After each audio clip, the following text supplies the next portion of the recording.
ভালো আছেন আপনারা সবাই।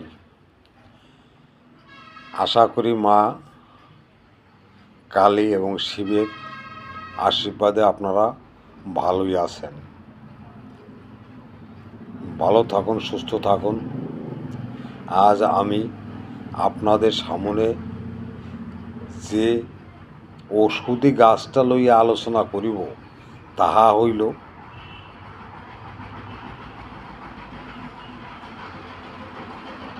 রোগ, প্রেম রোগ এবং যাহাদের স্বামী সারাসারি হয়ে গিয়াছে, হওয়ার মুহূর্ত স্বামী পর নারীতে আসক্ত, প্রেমিকা পর নারীতে আসক্ত এবং স্ত্রী স্বামীর কথা শুনে না,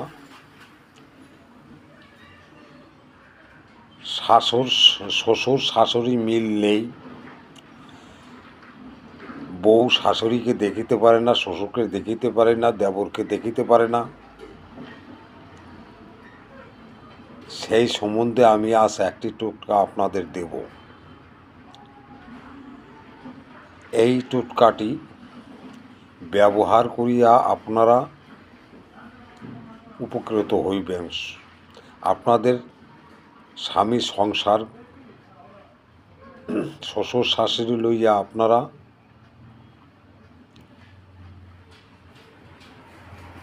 সুখে ও শান্তিতে ঘর করিতে পারিবেন।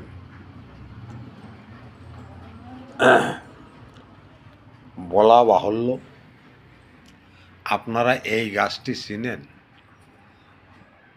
এই গাছটি দেখুন চিনেন কিনা। আপনাদের কাজ করিতে এই গাছটির প্রয়োজন পড়িবে। আজ আমি ভিডিও সহকারে আপনাদের দেখাচ্ছি। এটা আমাদের ভাষায় ঝাঁপি টুপি বলা হয়, কিন্তু আপনাদের ওখানে কি বলা হয় তাহা আমি জানি না। এই শিব চতুর্দশীতে যদি আপনারা এই গাছটি তুলিয়া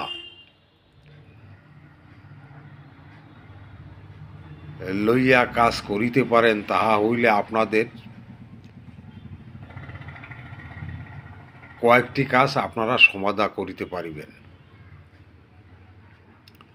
যাহাদের স্ত্রীর মন উদাস হইয়া গিয়াছে, স্বামীর সঙ্গে মনের বিরোধ, মনের মিল নেই, স্বামী যদি বলে একটা, স্ত্রী তার মন মতো কাজ করে, কাহারও কথা কাহারও গায়ে সহ্য হয় না, সেই বিধানটি, এই শিকড়টি ধারণ করিলে মুক্তি পাইবেন। এইবার যাহাদের প্রেমিকা মন উচ্চাটন হইয়া গিয়াছে আর আপনাকে ভালো লাগে না, তাহাদের জন্য এই কাজটি করিতে পারিবেন। আর শ্বশুর শাশুড়িকে ভালোবাসেন, কেউ ভালোবাসেন না,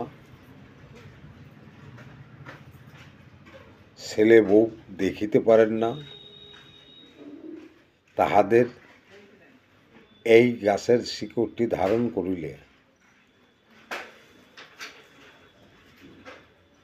আপনার মন এবং আপনার পুত্র ছেলের মন এক বাঁধনে বাঁধা পড়িয়া যাইবে। তবে গাছটি তুলিবার নিয়ম একটু কঠিন। আগামী বুধবার, বৃহস্পতিবার চতুর্দশী, শিব চতুর্দশী। এই শিব চতুর্দশীতে যদি আপনারা এই গাছটি তুলিয়া ধারণ করিতে পারেন, তাহা হইলে আপনাদের এই তিনটি বিষয় হইতে মুক্তি পাইবেন। বিষে সংসার, তাহা হইতে আপনারা মুক্তি পাইবেন। কাহারও সঙ্গ কাহারও ঝগড়া বিপদ হইবে না।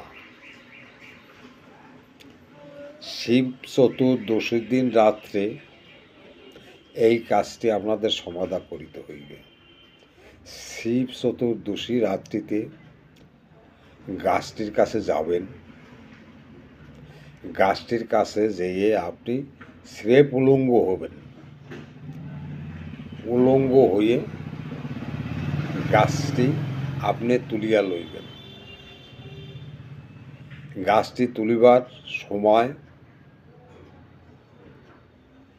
বলিবেন, গাছ নারায়ণ জাগো, যে কাজে লাগাবো সেই কাজে লাগো। 3 বার বলিয়া 3টি ফুঁক দিয়া গাছটি এক নিঃশ্বাসে তুলিয়া লইবেন। কিন্তু আপনার সঙ্গে যেন একটি ধাগাও না থাকে। তান্ত্রিক ক্রিয়া করিতে হইলে তান্ত্রিকের বিধান মানিয়া কাজ করিতে হয়। অনেকজন অনেকভাবে তান্ত্রিক ক্রিয়া করিয়া থাকে। আমার এই টোটকাটি আপনারা ব্যবহার করিয়া দেখুন, ধারণ করিয়া দেখুন। তাহা হইলে আপনাদের এই 3টি মনের বাসনা পূর্ণ হইবে। গাছটি যখন আপনার তুলিবেন, যদি আপনার শ্বশুর শাশুড়ির সঙ্গে মিল মহব্বত না থাকে, তখন মন্ত্রটি পড়িবার সময় গাছ নারায়ণ জাগো, যে কাজে লাগাবো সেই কাজে লাগো, অমুক অমুকের সঙ্গে আমার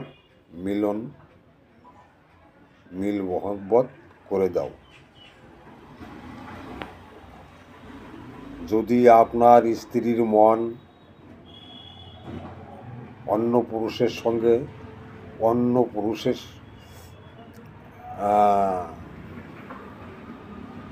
সঙ্গে চলিয়া গিয়াছে, এই সমস্ত অবস্থাতে আপনি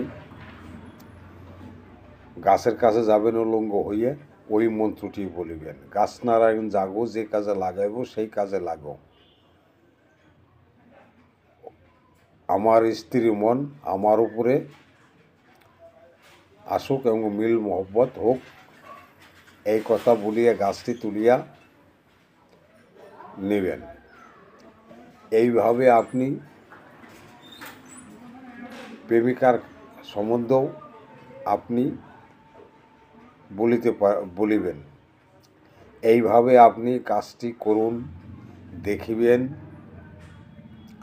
আপনাদের গাছ ধারণ করার দিন থেকেই আস্তে আস্তে আস্তে আস্তে আপনাদের সংসারে মিল মহব্বত তৈরি হইতেছে। ধরুন, একটি সংসার ভাঙ্গিয়া যাওয়ার মুহূর্তে আসিলে সেই সংসারকে জোগড়া দেওয়ায় অনেক টাইম লাগে। তবে 1-1.5 মাস মধ্যে আপনারা সুখী সংসার গড়িতে পারিবেন। আপনার স্ত্রীর মন যদি অন্যদিকে চলিয়া যাইয়াও থাকে, তাহা হইলে ফিরিয়া আসিবে। আপনার প্রেমিকার মন যদি কাহারও উপরে চলিয়া যায়, তাহাও আপনি ঘুরিয়ে আনিতে পারিবেন। তবে গাছটি ধারণ করিবেন লাল সুতা দিয়ে হাতে। গাছটি কোমরে মাজায় বাঁধা যাইবে না, হাতে বান্ধিবেন। 1 কর মধ্যমা আঙ্গুলের 1 কর শিকড় নিয়া হাতে বান্ধিয়া লইবেন। আর যদি স্ত্রীর মন উদাস থাকে, তবে আপনি যে ঘরে থাকেন সে ঘরের চালে গোপন স্থানে রাখিয়া দিন। আর যদি শ্বশুর শাশুড়ির সঙ্গে মিল মহব্বত কম হয়, তাহা হইলেও 1 খণ্ড আপনার ঘরে রাখুন, 1 খণ্ড শ্বশুরের ঘরে রাখুন, আর 1 খণ্ড আপনি হাতে বান্ধিয়া রাখুন। তাহা হইলে আপনারা আবার পূর্বের মতো মিলনে আবদ্ধ হইয়া যাইবেন। আমার এই চ্যানেলে যারা মন্ত্রতন্ত্র শিখিতে ইচ্ছা করেন, তবে মন্ত্র শিখিতে পারেন। আমি আপনাদের শিক্ষা দিয়ে দিব।